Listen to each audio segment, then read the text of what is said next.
Loosely Podcast, we are in season 7, episode 10, and I am so excited for this episode because I have invited Dino Tartaglia into the podcast to give us a breakdown of what makes a business successful.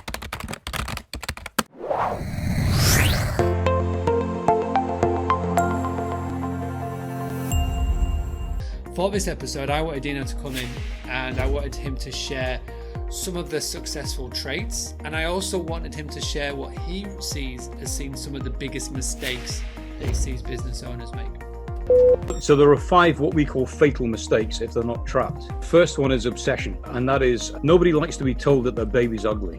Yeah. The second is just being in a hurry.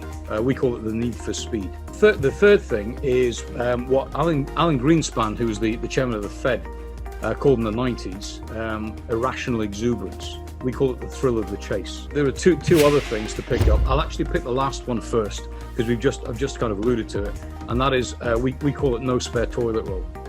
You can't develop world-class business like this, or a world-class ethos, if you like, thinking anything other than you're going for excellence. However, there is a continuum, there's a spectrum that people sit on from good enough to world class, and it's, in my view, and I know Simon shares this, perfectly acceptable to adopt some of the characteristics and the insights and the understanding and the practices of world class people and apply that to being good enough or to being excellent, yeah, which is further down the line.